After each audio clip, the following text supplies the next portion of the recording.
Hi everyone, welcome back to my channel that is Soumya Jha Law in Veins. So last time हमने PCPNDT Act किया था. So today we'll be doing another act called the Sexual Harassment of Women at Workplace Prevention, Prohibition and Redressal Act 2013. So please remember ये तीनों word आप please याद रखिएगा, prevention, prohibition and redressal.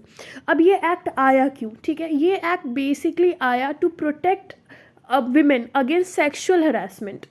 ठीक है, sexual harassment word, remember this word, this is going to be very important word for this particular act. ठीक है, so this is basically an act to provide protection against sexual harassment of women at workplace and for the prevention and redressal of complaints of sexual harassment and for the matters connected therewith or incidental thereto. So this act is very important. Now moving forward.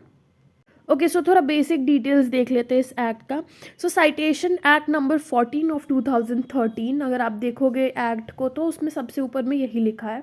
ठीक है, इसका territorial extend क्या है? Whole of India. ठीक है, whole of India में exist करता है ये. आपका सेक्शन 1 में it is given, enacted by parliament of India of course, assented by assented on 22 April 2013. और ये कमेंस कब हुआ? 9 दिसंबर 2013 को कमेंस हुआ है. कब कमेंस हुआ है? 9 दिसंबर 2013. ठीक है, ये ओके. सो थोड़ा बैकग्राउंड डिटेल्स जान लेते हैं हम इस पर्टिकुलर एक्ट का. ठीक है, तो सबसे पहले क्या है कि ये इस एक्ट में हमारा टोटल 30 सेक्शंस है एंड 8 चैप्टर्स है. राइट, अब ये एक्ट आया क्यों? सो अगर आप लोगों को पता होगा, Vishakha versus state of Rajasthan एक बहुत ही मेजर केस है इस पर्टिकुलर चीज़ का. 1997 का ये केस है. ठीक है, तो इस पर्टिकुलर केस में जब गाइडलाइंस इशू किया था ना कोर्ट ने, तो उसको बहुत सारे लोग जो एम्प्लॉयर्स वगैरह थे ये सब सीरियसली नहीं ले रहे थे. So at that moment it became very important कि कोई एक ऐसा एक्ट आए, कोई एक ऐसा पहले पार्लियामेंट में बिल इंट्रोड्यूस किया जाए जिसकी वजह से इस पर्टिकुलर चीज़ को, जो सेक्सुअल हरासमेंट हो रहा है औरतों के साथ वर्क प्लेस पे या फिर कुछ इस तरीके से, तो उसको कोई ना कोई एड्रेस करे एंड उसके लिए कुछ स्ट्रिक्ट एक्शंस भी लिए जाए.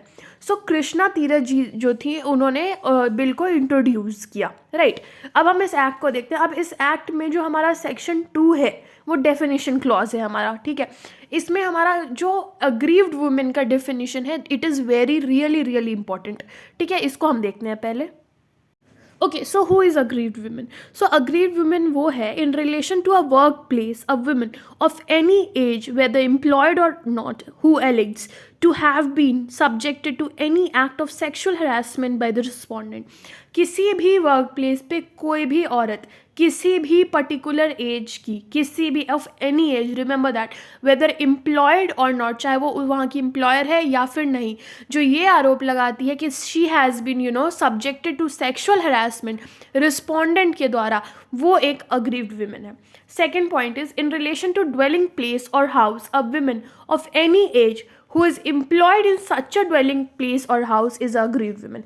So अगर इसका एग्जाम्पल ये हो कि जो हाउस कीपर्स होती हैं या फिर हाउस मेड्स वगैरह होती हैं जो हम घर का काम वाम करने आती है, if they are subjected to such thing, she also comes in the category of aggrieved women. Right, okay. Now another important definition is of sexual harassment, जो कि 2 के एंड में दिया गया है. इसमें और भी डेफिनेशंस आप देख सकते हो, you can just go through them. Employer, employee, domestic worker, ये सारे के डेफिनेशंस इंपॉर्टेंट है. Right, now coming to the next. Also आप देख लेना, इंटरनल कमिटी दिया गया है 2H में एंड लोकल कमिटी दिया गया है 2I में. This is also very important. ठीक है, नाउ सेक्शुअल हरासमेंट क्या है? तो sexual harassment includes any one or more of the following unwelcome acts or behavior whether directly or by implication, namely. ठीक है, तो सेक्सुअल हरासमेंट क्या है कि कोई भी एक, इनमें से कोई भी एक एक्ट या फिर एक से ज़्यादा एक्ट, वो सेक्सुअल हरासमेंट कहलाएगा. अगर इनमें से कोई एक हो रहा है तो भी सेक्सुअल हरासमेंट है, एक से ज़्यादा हो रहा है तो है ही सेक्सुअल हरासमेंट. अब क्या क्या है, चाहे वो डायरेक्टली हो या बाय इम्प्लीकेशन हो या फिर किसी मीडियम के थ्रू हो, तो वो क्या है, वो हमारा सेक्सुअल हरासमेंट. अब क्या क्या पॉइंट्स है वो देखते हैं. See any kind of physical contact and advances. Now यहाँ फिजिकल कॉन्टैक्ट से आप ये मत समझो कि any kind of physical contact, यहाँ पे ऊपर में देखो वर्ड दिया गया है अनवेलकम फिजिकल कॉन्टैक्ट, जो कि she is not liking that particular contact and still it is happening to her. तो उस तरीके का कॉन्टैक्ट. ठीक है, अ डिमांड और रिक्वेस्ट फॉर सेक्शुअल फेवर्स, कि भाई मैं तुम्हें चलो प्रमोशन दूंगा and you do this for me. So this becomes a sexual favor. Making sexual coloured remarks. अब ये क्या होता है, आप कुछ गाना गा रहे हो, जैसे आपने कुछ गाना गा दिया या लेट से कुछ इस तरीके के बॉडी या फिजिक पे कमेंट कर दिया which she is not liking and it is unwelcome bye her, so that also falls in this category.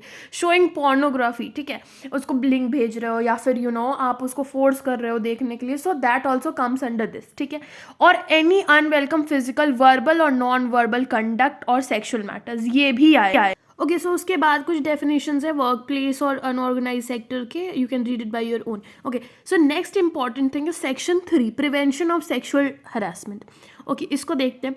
No women shall be subjected to sexual harassment at any work place. कोई भी women को she can be subjected to sexual harassment किसी भी work place पे. Second, the following circumstances among other circumstances if it occurs or is present in relation to or connected with any act or behavior of sexual harassment may amount to sexual harassment.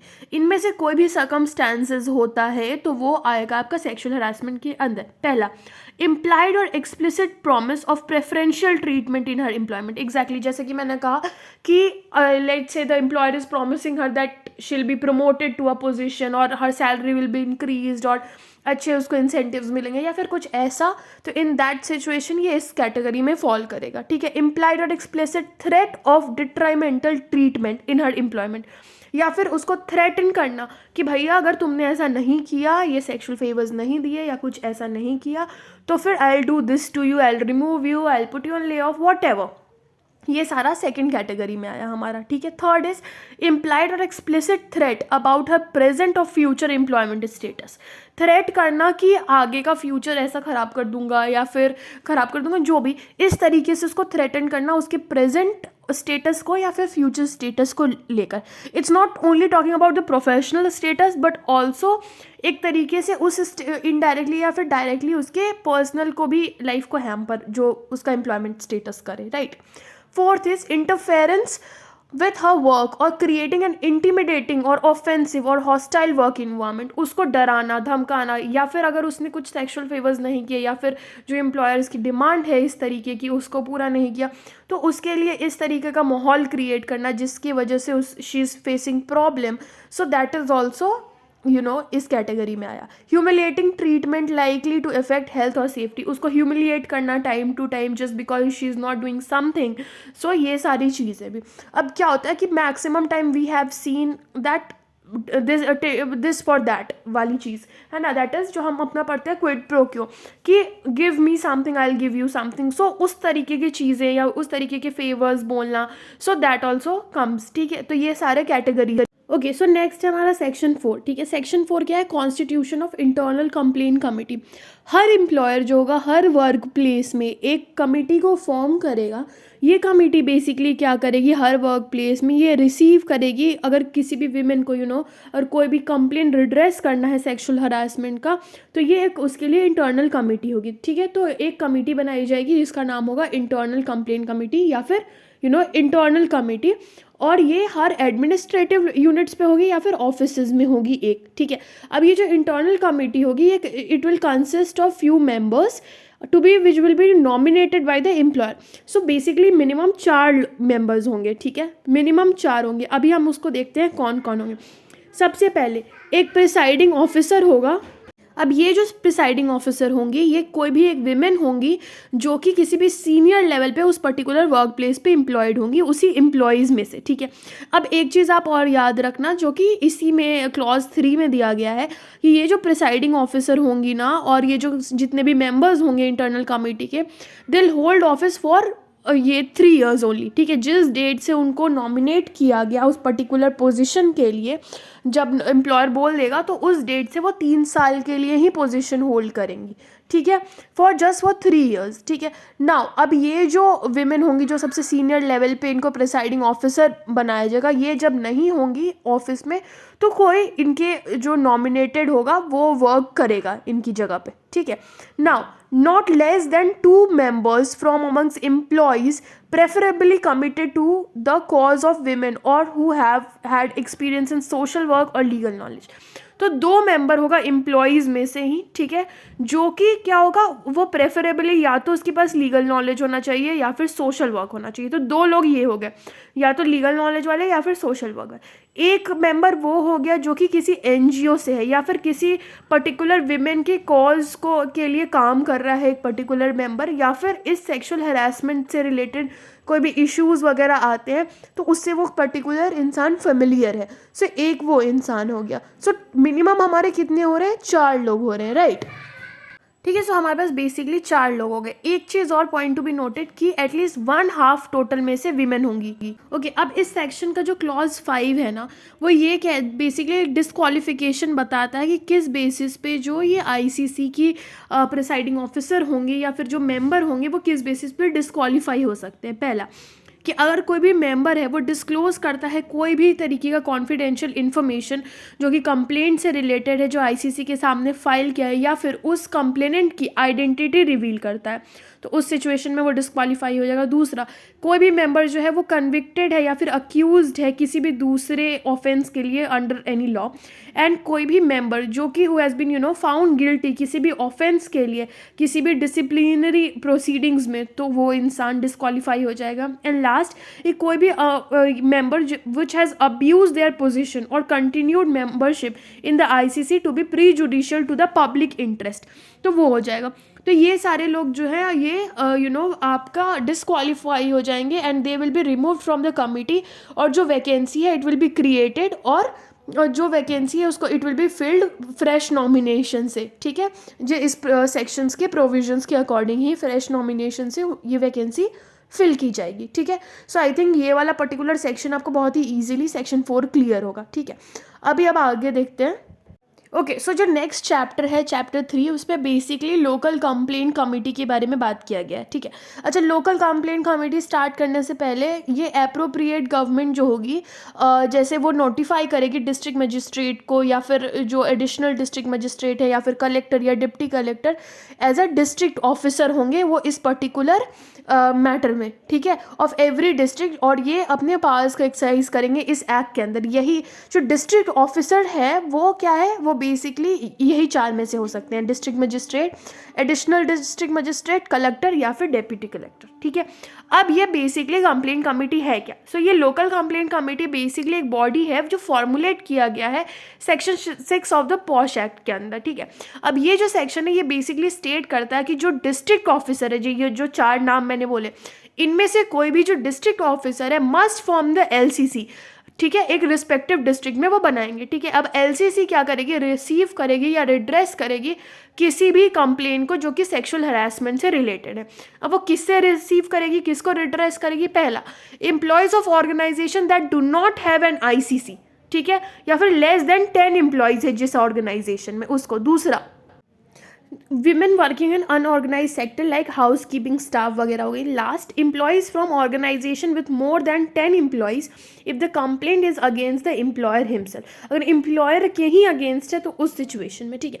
अच्छा, एक और चीज़, ये जो district officer होंगे ना, ये एक nodal officer को हर ब्लॉक में, तालुका में या फिर तहसील में, एक रूरल ट्राइबल एरिया का वो एक नोडल ऑफिसर बनाएंगे जो इन सारे मैटर्स का देख रेख करेगा, जो रिसीव करेगा कंप्लेन या फिर उसी को फॉरवर्ड करेगा इस लोकल कमेटी को, ठीक है। With in the period of 7 days, remember this word, with in the period of 7 days, जिस दिन उसको रिसीव हुआ ये कंप्लेन उसके 7 दिन के भीतर भीतर आपको एलसीसी को फॉरवर्ड कर देना है, इस कंप्लेन को एड्रेस कर देना है, ठीक है। ऑल्सो जो जुरिस्डिक्शन होगा इस लोकल कमेटी का, it shall extend to the area of the district, उस डिस्ट्रिक्ट तक एक्सटेंड करेगा जहाँ पे वो कॉन्स्टिट्यूटेड है, ठीक है। अभी हम देखते हैं कंपोजिशन क्या है एलसीसी का और कितने टर्म्स और कंडीशंस क्या है, कितने टेन्योर तक ये रहेगा, ठीक है। चलो अभी स्ट्रक्चर देख ले। स्ट्रक्चर क्या है बेसिकली, अब ये जो लोकल कंप्लेंट कमेटी है इसमें कुछ ऐसे फॉलोइंग मेंबर्स होंगे जो कि यहाँ पे कौन नॉमिनेट करेगा, डिस्ट्रिक्ट ऑफिसर, वहाँ पे कौन नॉमिनेट कर रहा था, एम्प्लॉयर नॉमिनेट कर रहा था, ठीक है। एक चेयरपर्सन वहाँ पे भी थे जैसे, ठीक है, चेयरपर्सन वहाँ पे क्या था, प्रिसाइडिंग ऑफिसर। यहाँ कौन है, यहाँ पे एक चेयरपर्सन है जो कि नॉमिनेट हुआ कोई भी एमिनेंट विमेन में से जो कि शी इज़ डूइंग, जो सोशल वर्क के लिए काम कर रही है या फिर for the cause of women में काम कर रही है, ठीक है।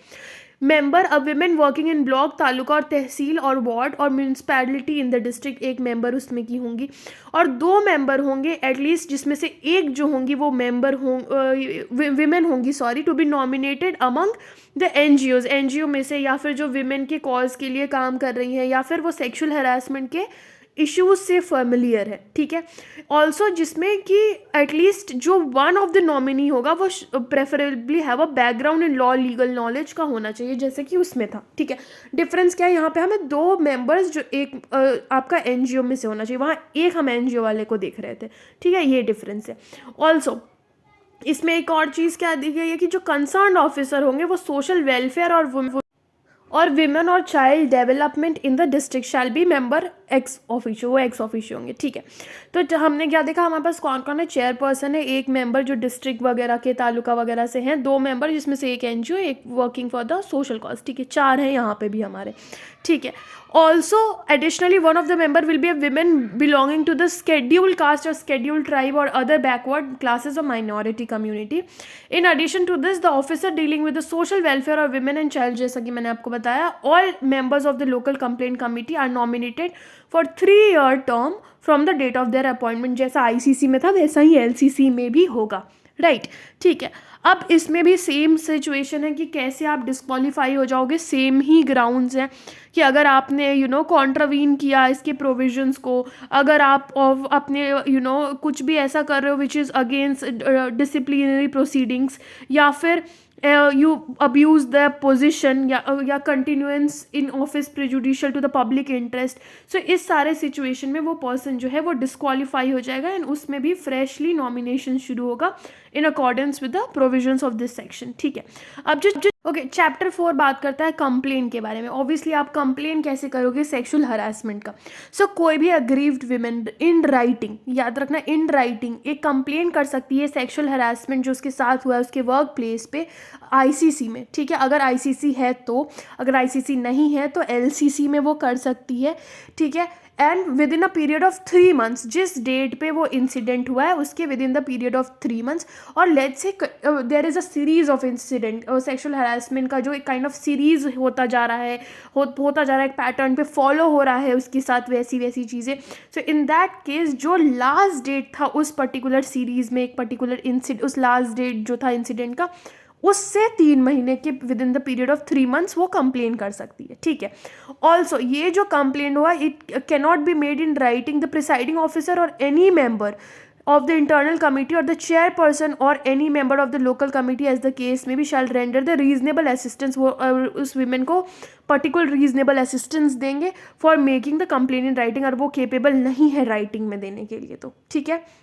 नेक्स्ट पॉइंटेड कि ये जो ये इंटरनल कंप्लेंट कमेटी होगा या लोकल कमेटी होगा, ये क्या है, रीजंस रिकॉर्ड करेंगे इन राइटिंग, और जो एक्सटेंड करेंगे टाइम लिमिट को नॉट एक्सीडिंग 3 मंथ्स। अगर वो सेटिस्फाई हो जाते हैं कि जो सर्कमस्टांसेस थे वो उस विमेन को प्रिवेंट किए हैं फॉर फाइलिंग द कंप्लेंट, तो उस सिचुएशन में वो एक्सटेंड कर सकते हैं within the said period, ठीक है। नेक्स्ट इज कि जो अग्रीव्ड विमेन है, she is unable to make a complaint on account of her physical और मेंटल इनकैपेसिटी की वजह से, या फिर डेथ, या फिर अदरवाइज, इन दैट केस उसका जो लीगल आयर होगा या फिर कोई भी पर्सन जो उसके घर से है या उसका ट्रस्ट का पर्सन है, एज मे बी प्रिस्क्राइब, वो कंप्लेन कर सकता है इसके अंदर, ठीक है। सो ये हो गया हमारा complain of sexual harassment. Okay, section 10 है कंसाइलेशन। जो इंटरनल कमेटी होगी, या फिर अगर इंटरनल कमेटी नहीं है तो लोकल कमेटी, जैसा भी है, before initiating the inquiry, section 11 के अंदर इंक्वायरी इनिशिएट करने के पहले वो रिक्वेस्ट करेगी अग्रीव्ड वुमेन को कि वो that it should take steps to settle the matter between her and the respondent, कि वो सेटल कर ले मैटर को रिस्पॉन्डेंट के साथ कंसाइलेशन के थ्रू, ठीक है। लेकिन ये जो सेटलमेंट होगा वो मॉनिटरी टर्म्स पे मॉनिटरी सेटलमेंट नहीं होना चाहिए। No monetary settlement shall be made on the basis of conciliation, ठीक है। अगर जब सेटलमेंट पे वो अगर आ रहे हैं तो जो इंटरनल कमेटी या जो एलसीसी होगी वो रिकॉर्ड करेगी सेटलमेंट की किस सेटलमेंट पे बोथ हैव अराइव्ड, एंड उसको वो फॉरवर्ड करेगी डिस्ट्रिक्ट ऑफिसर को या फिर एम्प्लॉयर को, या फिर जिस तरीके से उसमें एक्शन लेना लिखा होगा वैसा करेगी वो, ठीक है। अब ये जो आईसीसी या एलसीसी होगी ये प्रोवाइड करेगी कॉपी सेटलमेंट का दोनों अग्रीव्ड वुमेन को और रिस्पोंडेंट को भी, ठीक है। जहाँ पे अगर settlement is arrived at under section 1 no further inquiry shall be conducted by the, अगर सेटलमेंट हो जाता है तो कोई भी फर्दर इंक्वायरी नहीं की जाएगी आईसीसी या एलसीसी के थ्रू, ठीक है। अच्छा, एक बार सेक्शन 11 इससे पहले देख लेते हैं, इंक्वायरी इनटू कंप्लेन। अभी क्या होगा कि अगर जब पता चल जाता है कि ऐसा कुछ हुआ है तो वो प्राइमा फेसाई अगर उसको लगता है कि केस एग्जिस्ट करता है कमिटीज़ को, तो इन दैट केस वो कंप्लेन को क्या करेगी, पुलिस को फॉरवर्ड करेगी with in the period of 7 days। Remember this कि वो रजिस्टर कर ले केस को अंडर सेक्शन 509 ऑफ आईपीसी। अब आप मुझे कमेंट सेक्शन में बताओ कि 509 आईपीसी क्या कहता है एंड कोई भी relevant provision of the said code जहाँ पे भी एप्लीकेबल है, ठीक है। अभी नेक्स्ट हम देखते हैं, फिर हमारा उसके अंदर पेनल्टीज़ और पनिशमेंट्स भी हैं, बट एक इम्पॉर्टेंट पेनल्टी ये है कि जो पॉश एक्ट है वो बेसिकली इम्पोज करता है एक monetary penalty of ₹50,000 under section 26 अगर जो एम्प्लॉयर है if it fails to constitute ICC, ठीक है। Upon repeating the same offence जो पनिशमेंट है उसको डबल कर दिया जाएगा, या फिर the entity may be deregistered और have any statutory licence revoked, ठीक है।